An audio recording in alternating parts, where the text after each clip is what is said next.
అబ్బో ఇక్కడ కేజీ చీరలు కొంటే అర కేజీ చీరలు ఫ్రీ అంట. మంగళ్య షాపింగ్ మాల్, కేజీల్లో సేల్, టన్నుల్లో ఆనందం. టీచర్స్ అందరూ కూడా ఇన్సర్వీస్ టీచర్స్ అందరూ కూడా చాలా వరకు మా నాయకుడు ఉపాధ్యాయుల పక్షపాతి ఉద్యోగస్తుల పక్షపాతి అయిన మా జగన్మోహన్ రెడ్డి గారిని కలవడం జరిగింది. కలిసిన తర్వాత వాళ్ళకి జరుగుతున్న అన్యాయం మీద వాళ్ళు జగన్మోహన్ రెడ్డి గారికి పూర్తిగా వివరించడం జరిగింది. వివరించిన తర్వాత జగన్మోహన్ రెడ్డి గారి సూచనల మేరకు మా ముగ్గురు టీచర్స్ అండ్ కన్సీలు ఇక్కడ ఏదైతే ఇక్కడ సెంట్రల్ మినిస్టర్ గారు ఎడ్యుకేషన్ మినిస్టర్ గారు ఉన్నారో మినిస్టర్ గారిని కలిసి ఒక రిప్రజెంటేషన్ ఇవ్వాలి అని రిప్రజెంటేషన్ తో పాటు టీచర్స్ ఇన్ సర్వీసులు ఉన్న టీచర్స్ ఏదైతే అన్నారో వాళ్ళ కోసం న్యాయం చేయాలి, వాళ్ళ పక్షాన మనం నిలబడాలని జగన్మోహన్ రెడ్డి గారి ఆదేశాల మేరకు ఈ రోజు మేము ఇక్కడికి రావడం జరిగింది. ఇక్కడ మాతో పాటు ఎంపీలు గురుమూర్తి అన్న కానీ, బాబురావు అన్న కానీ, అవినాష్ అన్న కానీ, అందరూ కూడా రాజ్యసభ సభ్యులు, అదేవిధంగా లోకసభ సభ్యులు, అందరూ ఎంపీలు కూడా కలిసి ఈ రోజు ఈ టెట్ మీద కూడా మళ్ళీ మేము ఇక్కడ కూడా డిస్కషన్ చేశాము. అందరూ కలిసి కూడా మేము మినిస్టర్ గారికి కూడా ఒక రిప్రజెంటేషన్ ఇవ్వడం జరిగింది. ఎందుకంటే ఈ రోజు చూస్తే ఏదైతే సుప్రీంకోర్టు ఏదైతే ఇచ్చిందో అదే ఇన్ సర్వీస్ టీచర్స్ ఏదైతే వాళ్ళు ఉన్నారో వాళ్ళు ఖచ్చితంగా ఎప్పుడైనా కూడా వాళ్ళు ఎగ్జామ్ రాయాలి అంటే ఈరోజు సుప్రీంకోర్టు ఆదేశాల మేరకు సుప్రీంకోర్టు ఇచ్చిన తీర్పు ప్రకారం ఖచ్చితంగా 2011 ముందు ఉన్న టీచర్లందరూ కూడా టెట్ రాయాలి. అదేవిధంగా 5 సంవత్సరాలు పైబడి ఉన్న టీచర్స్ అందరూ కూడా కంపల్సరీ టెట్ రాయాలి.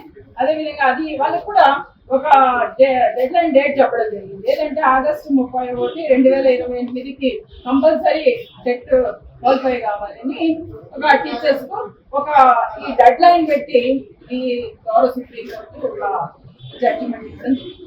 అయితే ఈ రోజు మేము ఒకటే అడుగుతున్నాం, ఎందుకంటే ఈ రోజు ఇక్కడ ఉన్న టీచర్స్ ఇన్ సర్వీస్ లో ఉన్న టీచర్స్ ఇప్పుడు వాళ్ళని టెట్ రాయమంటే ఏ విధంగా వాళ్ళు రాస్తారు? దాదాపుగా వాళ్ళకి 20 సంవత్సరాలు 30 సంవత్సరాలు పూర్తయి ఈ రోజు వాళ్ళు ఉద్యోగాలు చేసుకుంటే వాళ్ళని వెళ్ళి ఈ రోజు టెట్ రాయమని TET eligibility test compulsory TET రాయాలి అని చెప్పడం జరుగుతుంది. టెట్ రాయకపోతే వాళ్ళకు రకరకాల భయాలు, అంటే ఈ రోజు వాళ్ళకు మీకు ప్రమోషన్స్ రావు, మీకు కొన్ని చోట్ల ఉద్యోగాలు ఉండవు అనే కొన్ని చోట్ల చాలా మంది ఉద్యోగస్తులు ఈరోజు టీచర్స్ కూడా భయపడే పరిస్థితి, ఆందోళన కూడా చెందుతున్నారు. ఈరోజు దేశవ్యాప్తంగా తీసుకుంటే 28 లక్షల మంది ఇన్ సర్వీస్ టీచర్స్ ఉన్నారు. అదేవిధంగా ఆంధ్ర రాష్ట్రంలో తీసుకుంటే 1 లక్ష మంది ఇన్ సర్వీస్ టీచర్స్ ఉన్నారు. వాళ్ళందరికీ కూడా ఈ రోజు ఖచ్చితంగా టెట్ క్వాలిఫై కావాలని చెప్పడం మాత్రం చాలా బాధాకరం. కాబట్టి ఈ రోజు మేము ఈ టీచర్స్ కోసం మేము ఎంతవరకు అయినా కూడా ముందుకెళ్తాం.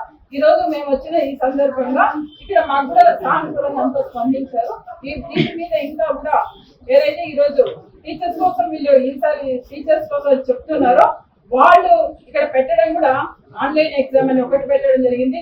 అదేవిధంగా 60% ఎలిజిబిలిటీ మార్క్స్ ఎలిజిబిలిటీ పెట్టడం జరిగింది.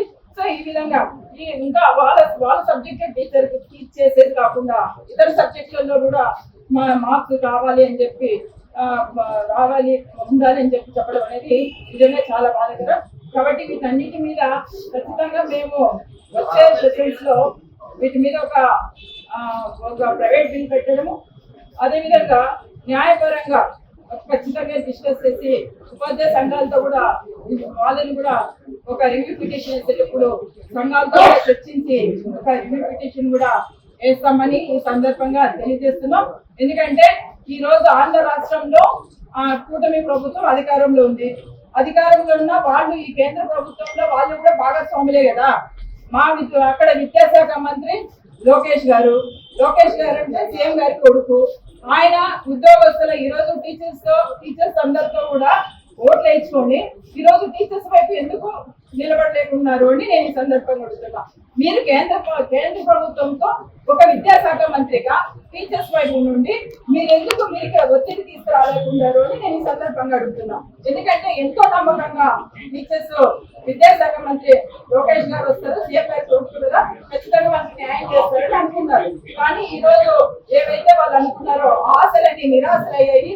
ఖచ్చితంగా దీని మీద ఆంధ్ర రాష్ట్ర ప్రభుత్వంలో ఉన్న విద్యాశాఖ మంత్రి గారు కూడా స్పందించి కేంద్ర ప్రభుత్వం మీద ఒత్తిడి తీసుకురావాలని తెలియజేస్తున్నాం. మా వరకు మేము ఖచ్చితంగా దీని మీద గట్టిగా పోరాడతామని మరీ ముఖ్యంగా మా నాయకుడు వైఎస్ జగన్మోహన్ రెడ్డి గారు ఖచ్చితంగా వాళ్ళ పక్షాన నిలబడి వాళ్ళకి న్యాయం చేసేంత వరకు మీరు ఇది చేయాలని చెప్పడం జరిగింది. సో ఇప్పుడు అందరికీ నమస్కారాలు. Teachers MLC Ramachandra Reddy. ఈరోజు ఉపాధ్యాయ సంఘాలన్నీ కూడా మా ఎమ్మెల్సీల దగ్గర, టీచర్ ఉపాధ్యాయ ఎమ్మెల్సీల దగ్గరకు వచ్చి ఈ టెట్ విషయం మీద వాళ్ళ కష్టాలన్నీ కూడా మాకు తెలియజేయడం జరిగింది. సరాసరి ఈ కష్టాలన్నింటిని కూడా వైఎస్ జగన్మోహన్ రెడ్డి, మా నాయకుడైనటువంటి జగన్మోహన్ రెడ్డి గారు తీసుకుపోయిన తర్వాత ఆయన ఆదేశాల ప్రకారము ఈ రోజు కేంద్రంలో మా ఎంపీలు అందరితో కూడా కలిసి, ముఖ్యంగా అవినాష్ రెడ్డి, గురుమూర్తి అన్న, మిగతా ఎంపీలు అందరూ కూడా కలిసి ప్రహ్లాద్ జోషి, విద్యాశాఖ మంత్రి ప్రహ్లాద్ జోషి గారిని కలవడం జరిగింది. అయ్యా, ఈ పెట్టుకుండా దాదాపు రాష్ట్రంలో అయితే, ఆంధ్రప్రదేశ్ లో అయితే 1 లక్ష మంది పైగా ఇబ్బంది పడుతున్నారు. అలాగే భారతదేశంలో అయితే 28 లక్షల మంది ఇబ్బంది పడుతున్నారు. వాళ్ళు చెప్పేటటువంటి సబ్జెక్ట్ కాకుండా ఇతర సబ్జెక్టులు అన్ని కూడా 150 మార్కులకు పరీక్ష రాయమంటే ఎలా రాస్తారని మేము అడగడం జరిగింది. కాబట్టి దీని మీద చట్ట సవరణ చేసి ఉపాధ్యాయులందరికీ కూడా, సీనియర్ ఉపాధ్యాయులందరికీ కూడా దీని నుంచి మినహాయింపు ఇవ్వాలి, ఇన్ సర్వీస్ ఉపాధ్యాయులకు అందరికీ కూడా మినహాయింపు ఇవ్వాలని కేంద్ర ప్రభుత్వాన్ని కోరడం జరిగింది. అలాగే వైఎస్ఆర్సీపీ ఎంపీలతో అందరితో కూడా మేము ఎమ్మెల్సీలు ముగ్గురం కూడా సమావేశమై రాబోయేటటువంటి పార్లమెంటు సమావేశాల్లో ప్రైవేటు బిల్లు అయినా కూడా దీని మీద తీసుకురావాలి, అలాగే న్యాయ పోరాటానికి కూడా సిద్ధం కావాలని మేము మా ఎంపీలందరినీ కూడా మా వైఎస్ జగన్మోహన్ రెడ్డి గారి తరఫున కోరడం జరిగింది. వాళ్ళందరూ కూడా, ఎంపీలందరూ కూడా సానుకూలంగా తప్పనిసరిగా ఉపాధ్యాయుల పక్షాన మనం పోరాడదాము అని కూడా మాకు హామీ ఇవ్వడం జరిగింది. మేము ఒకటి ఏం తెలియజేస్తున్నామంటే, ప్రతిపక్షంగా ఉండేటటువంటి మేము పోరాడే దానికన్నా మిత్రపక్షంగా ఉన్నటువంటి తెలుగుదేశం ఈ ఉపాధ్యాయుల మీద కొద్దిగా శ్రద్ధ పెట్టినట్లయితే తప్పనిసరిగా వాళ్ళ కుటుంబ ప్రభుత్వంలోనే ఉన్నారు కాబట్టి రేపు ఒక బిల్లు పెట్టి ఈ ఉపాధ్యాయులందరికీ కూడా, ఇన్ సర్వీస్ ఉండేటటువంటి ఉపాధ్యాయులందరికీ కూడా దీన్ని టెట్ నుంచి మినహాయించాలనేదే మా కోరిక.